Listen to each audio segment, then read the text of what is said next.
बिस्मिल्लाहिर्रहमानिर्रहीम। अस्सलाम वालेकुम सेकंड ईयर, कैसे हैं आप लोग। उम्मीद है आप लोग खैरियत से होंगे, आपकी स्टडी बिल्कुल ठीक जा रही होगी। अच्छा बेटा, आज लेक्चर स्टार्ट करने से पहले मैं आपको कुछ चीज़ों के बारे में बताना चाहूँगा। गूगल क्लासरूम्स में मैं आपसे जो है वो 2 टाइम्स क्विज़ जो है वो कर चुका हूँ और आप लोगों का रिस्पांस भी बहुत अच्छा है माशाल्लाह। नेक्स्ट टाइम हम इसी तरह करते रहेंगे, लेकिन कुछ बातें मैं आपको यहाँ पे बताना चाहूँगा जिनको आप लोग फॉलो नहीं कर रहे। एक तो जब क्वेश्चनिंग की जाए तो उसकी डिस्क्रिप्शन जो होती है उसको बड़े गौर से पढ़ा करें, ठीक है। आपने फर्स्ट ईयर में भी पढ़ा है, शॉर्ट क्वेश्चंस को सॉल्व किया। अभी तक तो हम अपना क्विज जो है वो शॉर्ट क्वेश्चन के ऊपर ही हमने जो है वो मुश्तमिल रखा हुआ है। तो शॉर्ट क्वेश्चन को किस तरह से सॉल्व आउट करते हैं ये हमने फर्स्ट ईयर में भी देखा था, आप पहले भी इस बारे में लिटरली आपने पढ़ा हुआ है। लेकिन मैं दोबारा आपको ब्रीफ कर दूं कि शॉर्ट क्वेश्चंस को इस तरह से सॉल्व नहीं किया जाता कि टू दी पॉइंट एक चीज़ का बस जवाब दिया और वो हो गई ख़त्म।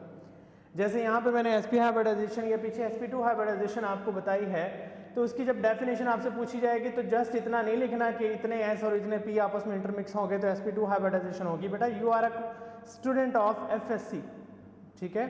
आपने जब एक शॉर्ट क्वेश्चन को डिस्क्राइब कर रहे हैं तो इस तरह से कि उसकी पूरी स्पिरिट जो है वो शॉर्ट क्वेश्चन या स्टेटमेंट के अंदर मौजूद हो। आपके पास अगर डेफिनेशन के दौरान कोई एग्जाम्पल है तो वो एग्जाम्पल भी लिखेंगे, अगर आपके पास एग्जाम्पल के साथ कोई इक्वेशन आती है तो वो इक्वेशन भी लिखेंगे। एग्जाम्पल, इक्वेशन प्लस डेफिनेशन, ये सब चीज़ों को मिला के एक होल स्टेटमेंट बनती है एक शॉर्ट क्वेश्चन की। लेकिन आप क्या करते हैं, सिर्फ एक सिंगल स्टेटमेंट दे देते हैं, उसके बाद कोई जो है वो एग्जाम्पल लिखना गवारा नहीं करता, या कोई इक्वेशन हो तो वो भी आप लोग लिखना गवारा नहीं करते। तो बेटा you can get marks but half marks. 2 में से आपको 1 नंबर तो मिल सकता है, लेकिन आपको मुकम्मल नंबर नहीं मिलेंगे। अगर आप केमिस्ट्री में या किसी भी साइंस सब्जेक्ट में अच्छा गोल अचीव करना चाहते हैं तो इन इंस्ट्रक्शंस को फॉलो किया करेंगे। नेक्स्ट टाइम मैं क्वेश्चन के साथ डिस्क्रिप्शन में लिख दूंगा कि आपने इसके साथ कौन कौन सी चीज़ें शॉर्ट क्वेश्चन में कंपलसरी आपने मुझे मटेरियल देना है, तो उसको मद्देनज़र रखते हुए आप जो है वो मुझे अपना मटेरियल प्रोवाइड करेंगे। और दूसरी बात ये कि पिछले 2 क्विज में मैंने लेट बच्चों को एक्सेप्ट किया है।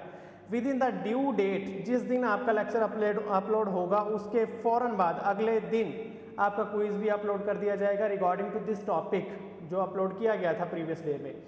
अगर उस दिन के अंदर ड्यू डेट जो वहाँ पे मेंशन होगी, टाइम मेंशन होगा, किसी बच्चे ने अपना क्विज सबमिट ना करवाया तो उसका क्विज मैंने एक्सेप्ट नहीं करना, ठीक है। ये 2 टाइम्स ऐसा हुआ है कि बच्चों ने अगले दिन और उससे अगले दिन भी रिस्पॉन्स उनका आता जा रहा है, बहुत लेट रिस्पॉन्स है आपका। तो इस हवाले से आप लोग ख्याल रखिएगा, ठीक है। तो चलें आज का लेक्चर स्टार्ट करते हैं। आज हमारा टॉपिक ऑफ डिस्कशन है जो लास्ट टॉपिक या last type of hybridisation, that is sp hybridisation. तो एज द नेम इंडिकेट, यहाँ पे हमारे पास इंटरमिक्सिंग जो हो रही है वो 1s and 1p, the intermixing of 1s and 1p orbital to form a set of 2 newly hybrid orbital। एक s और एक p मिलते हैं, 2 ऑर्बिटल मिल रहे हैं, तो बनेंगे भी कितने, 2 newly hybrid orbitals of same shape and same energy is called as sp hybridization, ठीक है। सेम डेफिनेशन, सिर्फ आपने नंबर्स को जो है वो चेंज आउट किया है। sp3 में 1s एंड 3p, sp2 में 1s and 2p and sp के अंदर 1s एंड 1p। इसी को अगर हम हाइब्रिडाइजेशन हाइब्रिड ऑर्बिटल की फॉर्म में लिखें तो 1s, ये आपके पास s ऑर्बिटल आ गया, और p का पहला ऑर्बिटल px, जब ये आपस में ऑर्बिटल ओवरलैपिंग करेंगे तो हेड टू हेड ओवरलैपिंग होती है, ये आपके पास हाइब्रिड ऑर्बिटल बनेगा। और इनके नाम क्या होंगे जी, इनके नाम है हमारे पास sp हाइब्रिड ऑर्बिटल्स। 2 ऑर्बिटल्स बनेंगे sp के, 1 एंड 2, ठीक है। ज्योमेट्री कैसी होगी, लीनियर ज्योमेट्री, और एंगल हमारे पास बन रहा है जी 180 का एंगल, एंगल इज 180 डिग्री। तो यही चीज आपने यहाँ पे देखनी है। मैं यहाँ पे एक छोटा सा चार्ट बना देता हूँ जी। जब भी हमारे पास sp हाइब्रिडाइजेशन होगी, हमारे पास ऑर्बिटल कितने बनेंगे जी, we have 2 hybrid orbitals. Angle हमारा होगा 180 डिग्री का और ज्योमेट्री हमारे पास होगी लीनियर ज्योमेट्री। इसकी डिस्क्रिप्शन में आपने यही कुछ लिखना है। लॉन्ग क्वेश्चन में जो इसकी डिस्क्रिप्शन लिखी जाएगी, पहले डेफिनेशन, उसके बाद ये डायग्राम, फिर आपने ये सारी चीज़ें इसके अंदर डिस्क्राइब कर देनी है। तो यहाँ से आपकी डिस्क्रिप्शन मुकम्मल हो जाएगी। उसके बाद आप इलेक्ट्रॉनिक कॉन्फ़िगरेशन लिखेंगे as we have write in the previous hybridization topics. तो हम इसको स्टडी करते हैं। सबसे पहले जी हमारे पास ग्राउंड स्टेट, कार्बन की इलेक्ट्रॉनिक कॉन्फ़िगरेशन किसमें, ग्राउंड स्टेट के अंदर। Carbon has the atomic number 6, carbon 6 is equal to 1s 2 2s 2 2px 2py और 2pc, 1 एंड 1 और ये empty। जब हमारे पास एक्साइटेड स्टेट आएगी, carbon is divalent in the ground state, जब वो 2 बॉन्ड्स बनाएगी तो सफिशिएंट एनर्जी जो है वो यहाँ से रिलीज होती है और वो एनर्जी एब्जॉर्ब करेंगे एस के electron, they will move towards the PG orbital. तो सबके पास सिंगल सिंगल इलेक्ट्रॉन आ जाएंगे। तो ये ग्राउंड स्टेट की हमारे पास इलेक्ट्रॉनिक कॉन्फ़िगरेशन है 1s 2 2s 1 2px 2py and 2pz 1 1 and 1। ये आपके पास क्या बन गई, एक्साइटेड स्टेट बन गई। But now this time we have to intermix to have the same shape and same energy. अभी इनकी एनर्जी सेम नहीं है, ना इनकी शेप सेम है। We have to intermix. जब ये इंटरमिक्स हो जाएंगे तो हमारे पास कौन सी स्टेट आएगी, we will get the hybrid state. तो हाइब्रिड स्टेट में हमारे पास जो है वो carbon 6 is equal to 1s2 और यहाँ पे जब मिक्सिंग होगी, किसकी मिक्सिंग होगी, अब हमारे पास ये मिक्सिंग हो रही है 1s एंड 1p की। तो हमारे पास ऑर्बिटल भी कितने बनेंगे, 2 न्यूली हाइब्रिड ऑर्बिटल बनेंगे। हर किसी का नाम है जी sp एंड sp। 1 इलेक्ट्रॉन इसके पास, 1 इसके पास, और बाकी है जी 2p y और 2pz। एक इलेक्ट्रॉन इनके पास है, but these are unhybrid orbital. इन्होंने हाइब्रिडाइजेशन में हिस्सा नहीं लिया, अनहाइब्रिड ऑर्बिटल्स। तो जब हम हाइब्रिड ऑर्बिटल्स बनाते हैं तो अनहाइब्रिड ऑर्बिटल्स भी एज इट इज उसके साथ मौजूद होते हैं, जो कि पाई बॉन्डिंग के अंदर हिस्सा लेते हैं। जब भी हमारे पास डबल और ट्रिपल बॉन्ड आते हैं, जबकि सिग्मा बॉन्ड यानी सिंगल बॉन्ड हमारे पास हाइब्रिड ऑर्बिटल्स की वजह से आएगा। तो हम मेंशन कर देते हैं दीज आर हाइब्रिड ऑर्बिटल्स, और ये वाले क्या हैं जी, अनहाइब्रिड ऑर्बिटल्स हैं। अब हमारे पास है जी एग्जाम्पल, हमने एग्जाम्पल देनी है इथाइन की, ट्रिपल बॉन्ड। बेटा जब भी आपके पास ट्रिपल बॉन्ड आएगा, हमारे पास अंडरस्टूड है वो कौन सी बॉन्डिंग होगी, sp की बॉन्डिंग होगी। आप लोग लिख लें, साइड में मेंशन कर लें। सिंगल बॉन्ड में sp3 हाइब्रिडाइजेशन होती है, डबल बॉन्ड में sp2 हाइब्रिडाइजेशन होती है, ट्रिपल बॉन्ड में sp हाइब्रिडाइजेशन होती है। ठीक है, तो ये बातें आपको याद होनी चाहिए। हम एग्जाम्पल डिस्कस कर रहे हैं जी इथाइन की। Ethyne has the molecular formula C2H2 HC triple bond CH, ये उसका स्ट्रक्चरल फार्मूला है। जब हम इसकी लीनियर डायग्राम बनाएंगे, that will be carbon triple bond carbon and single bond आपके पास हाइड्रोजन आ जाएगा। ये टेट्रा वैलेंसी आपकी पूरी होगी। इथाइन को हम एसिटाइलिन भी बोलते हैं, याद रखिएगा, चैप्टर नंबर 8 में हम पढ़ेंगे। Ethyne will have the common name acetylene. जब इसकी डायग्राम बनाएंगे बेटा, carbon is in the sp hybridization state, carbon की sp हाइब्रिडाइजेशन स्टेट है।